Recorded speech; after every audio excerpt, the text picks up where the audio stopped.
اعوذ باللہ من الشیطان الرجیم بسم اللہ الرحمن الرحیم الہاکم التکاثر تم لوگوں کو ایک دوسرے سے بڑھ چڑھ کر دنیا حاصل کرنے کی دھن نے غفلت میں ڈال رکھا ہے۔ یہ ایک دوسرے سے بازی لے جانا مال کمانے میں، اور اس نے اگر ایک منزل مکان بنوا لیا تو مجھے 2 منزلہ بنوانا ہے، اس کے پاس ایک فیکٹری ہے تو مجھے 3 فیکٹریاں کرنا ہے، اور ایک دوسرے سے بڑھ چڑھ کر آگے نکل جانے کی حرص نے، آگے نکل جانے کی ہوس نے تم کو غافل کر رکھا ہے۔ الہاکم التکاثر حتی زرتم المقابر، یہاں تک کہ تم قبروں کا منہ دیکھ لیتے ہو جا کر۔ ایک دوسرے سے بڑھ چڑھ کر دنیا حاصل کرنے کی دھن نے تمہیں غفلت میں ڈال رکھا ہے۔ غافل کس چیز سے کر رکھا ہے؟ اس آخرت سے، اس مرنے کے بعد دوبارہ جو زندگی آئے گی اس سے تمہیں، اس دنیا کی مال و محبت نے تمہیں تباہ برباد کر رکھ دیا ہے، تمہیں غافل کر رکھ دیا، اللہ سے غافل کر دیا ہے، قیامت سے غافل کر دیا ہے، آخرت سے غافل کر دیا ہے، جواب دہی سے غافل کر دیا ہے، جنت اور جہنم سے غافل کر دیا ہے۔ یہ تو تم لوگوں کا عالم بن گیا۔ اللہ کے نبی صلی اللہ علیہ وسلم کی حدیث ہے کہ آپ صلی اللہ علیہ وسلم ایک بار مدینہ کی ایک گلی سے گزر رہے تھے کہ راستے میں آپ صلی اللہ علیہ وسلم نے بکری کا ایک مرا ہوا بچہ دیکھا۔ آپ صلی اللہ علیہ وسلم کے صحابہ بھی آپ کے ساتھ تھے، تو آپ صلی اللہ علیہ وسلم نے اپنے صحابہ سے کہا کہ تم میں سے کون ہے جو اس بکری کے بچے کو ایک درہم میں خرید لے؟ صحابہ کرام رضوان اللہ اجمعین نے کہا یا رسول اللہ صلی اللہ علیہ وسلم یہ تو ہمارے کسی کام کا نہیں ہے، یہ مرا ہوا ہے، اور یہ زندہ بھی ہوتا تو یہ اس کا کان کٹا ہوا ہے، یہ ہمارے کسی کام کا نہیں ہے، ہم اس کو لے کر کیا کریں گے؟ اللہ کے رسول یہ ایک درہم بھی برباد چلا جائے گا، بیکار چلا جائے گا، کوئی فائدہ نہیں ہے۔ تو اس کے جواب میں جانتے ہو اللہ کے نبی صلی اللہ علیہ وسلم نے کیا فرمایا؟ آپ صلی اللہ علیہ وسلم فرمایا کہ جس طرح تمہارے نظروں میں، تمہارے نزدیک یہ مرا ہوا بکری کا بچہ جتنا حقیر، بے وزن اور بے وقت ہے، اس کی کوئی اوقات نہیں تمہاری نظر میں، کوئی اہمیت نہیں ہے، کوئی افادیت نہیں ہے تمہاری نظروں میں، اللہ تعالیٰ کی نظر میں یہ دنیا اس سے بھی زیادہ بدتر، اس سے بھی زیادہ ذلیل، اس سے بھی زیادہ غری ہوئی، اور اللہ کی نظر میں اس کا کوئی وزن نہیں ہے۔ تو جانتے ہو بتانا کیا مقصود ہے اس حدیث میں؟ نبی اکرم صلی اللہ علیہ وسلم نے کیا بتانا چاہا ہے؟ نبی اکرم صلی اللہ علیہ وسلم فرمایا جب اللہ تعالیٰ نے اس دنیا کو، اللہ بنانے والے کی نظر میں اس دنیا کی کوئی اہمیت نہیں ہے، تو وہ بنانے والا، وہ کریٹر تم سے یہ مطالبہ کیوں کرتا کہ اس دنیا سے دل لگاؤ؟ قرآن مجید میں کہا گیا وَمَا الْحَيَاةُ الدُّنْيَا إِلَّا مَتَاعُ الْغُرُورِ، یہ دنیا کی زندگی تو دھوکے کا سامان ہے، بربادی کا سامان ہے، دھوکہ ہے، یہ ظاہری ٹیپ ٹاپ ہے، اس کے دھوکے اور فریب میں مت آ جانا۔ مگر انسان کا عالم جو ہے وہ یہ ہے کہ خود قرآن مجید نے کہا بل توثرون الحیات الدنیا، مگر تم ہو کہ اسی دنیا کے پیچھے پڑے ہو۔ جب دنیا دھوکے کا سامان ہے، قرآن نے یہ واضح کر دیا، اس کے باوجود بھی تم اسی دنیا کے پیچھے پڑے رہو، تباہی ہوگی، بربادی ہوگی۔ حتی زرتم المقابر، اور اسی فکر میں تم قبر تک پہنچ جاتے ہو، قبروں کا منہ دیکھ لیتے ہو، مر جاتے ہو، مگر تمہارے اندر سے یہ حوث ختم نہیں ہوتی، تمام مرتے دم تک مال مال مال۔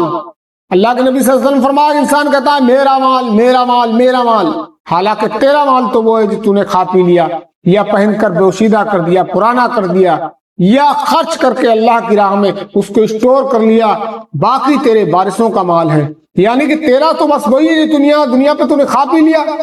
اور اس کو پہن لیا، یا پھر اصل مال جو تو نے اللہ کی راہ میں خرچ کر کے اسٹور کر لیا، جمع کر لیا، ذخیرہ کر لیا، باقی جو مال بچا کروڑوں اربوں خربوں جو کچھ ہی رہے گا وہ تیرے مرنے کے بعد تیرے وارثین اس کا استعمال کریں گے، وہ مال انہی کے لیے، وہ دنیا انہی کے لیے، وہ سب کچھ عیش و آرام انہی کے لیے چھوڑ جائے گا۔ تو اس میں خیال کرنے کی بات یہ ہے کہ مال جمع کرتے وقت، دولت کماتے وقت اس بات کا خیال رہے کہ ہم یہ جو دولت کما رہے ہیں اس کا جواب ہم دیں گے، ہم مر جائیں گے تو اس سے فائدہ دوسرے اٹھائیں گے،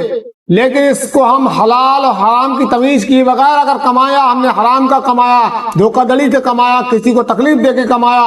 اور مال اکٹھا کر لیا، تو یہ ذہن میں رہے کہ اس کا جواب اللہ تعالیٰ کے یہاں ہم کو دینا ہے، ہماری اولاد نہیں دے گی، اس کے لیے تو ہم چھوڑ جائیں گے، مزے بولے گی، لیکن ہم اس کے جواب دیں گے، اللہ تعالیٰ کے ہماری اس بات پہ پکڑو گی۔ تو کہا گیا کہ یہ فکر جو تمہیں ہر وقت دامن گیر رہتی ہے کہ مال مال مال، یہ تمہارے کچھ کام نہیں آئے گی، تمہیں برباد کر دے گی، اس لیے یہ اس طریقے کے عمل چھوڑ دو، اللہ کے لیے کام کرو، اللہ سے محبت کرو۔ حتیٰ زرتم المقابر، تم قبروں کا منہ دیکھ لیتے ہو مگر تمہاری یہ حوث ختم نہیں ہوتی۔ کلا سوف تعلمون،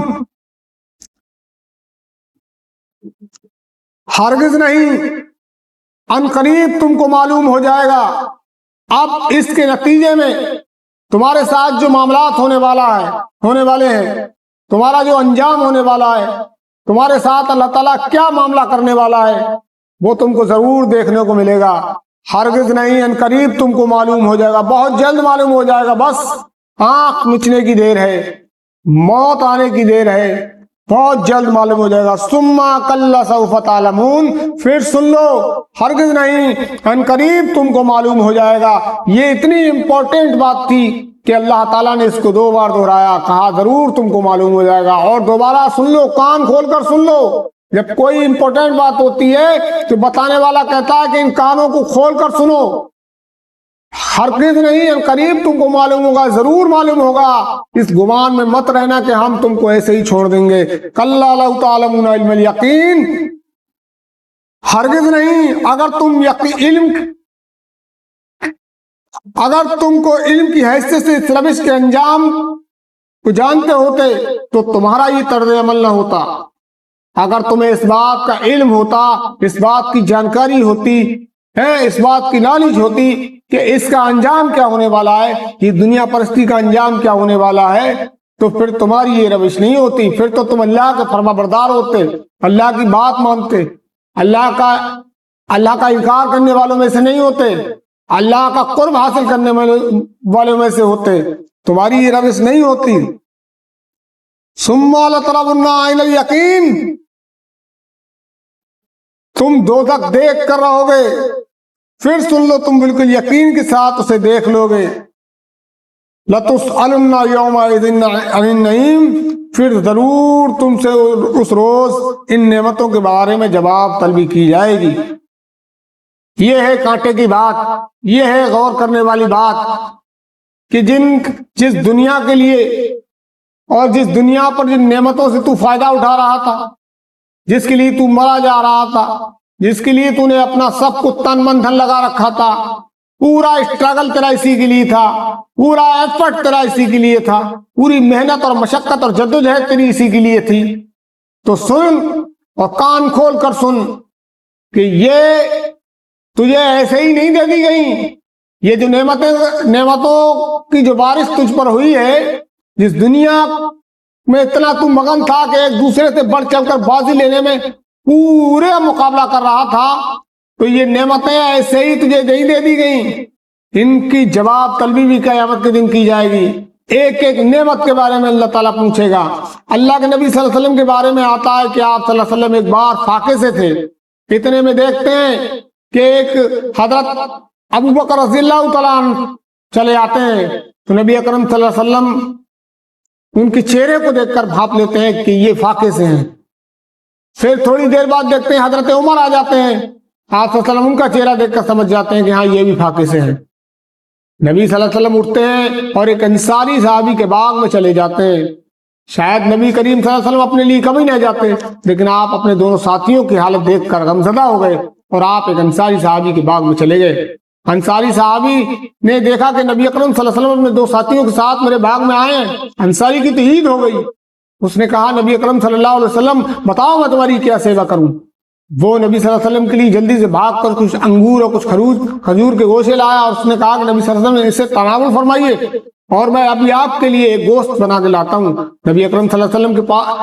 نے اس سے کہا کہ دیکھو، دودھ دینے والا کوئی جانور قربان مت کرنا۔ وہ شخص جاتا ہے، ایک بھنا ہوا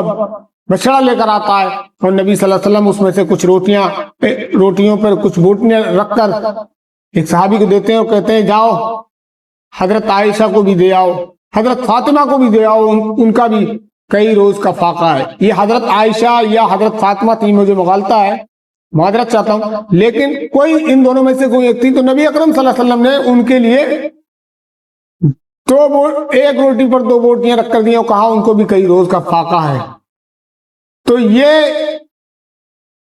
اس وقت یہ صحابی جب یہ چیزیں کھا رہے تھے تو نبی اکرم صلی اللہ علیہ وسلم فرمایا کہ جو تم یہ کھا رہے ہو، حضرت عمر سے کہا کہ اللہ ان کے بارے میں بھی پوچھے گا۔ تو حضرت عمر نے کہا یہ کھجور اور یہ پانی ان کے بارے میں بھی اللہ پوچھے گا؟ تو آپ صلی اللہ علیہ وسلم فرمایا ہاں، کیونکہ یہ بھی اللہ کی نعمتیں ہیں۔ تو ایک چھوٹی سے چھوٹی چیز کے بارے میں بھی اللہ تعالیٰ کے ہاں جواب طلبی ہوگی۔ تو اس گمان میں انسان نہ رہے کہ میں دنیا پر جو کچھ مجھے ملا ہوا ہے اس کا مجھے حساب نہیں دینا ہے، ایک ایک چیز کا حساب دینا ہے۔ اللہ تعالیٰ ہمیں اس دنیا سے بے رغبتی اور اس دنیا کو بس برتنے کی توفیق دے، اس سے دل لگانے کی توفیق نہ دے، ہمیں آخرت سے محبت کرنے والا بنا، آخرت کے لیے تیاری کرنے والا بنا، اور اس دین کے لیے محنت اور مشقت اور جدوجہد کرنے والا بنا۔ وآخر دعوانا ان الحمد للہ رب العالمین۔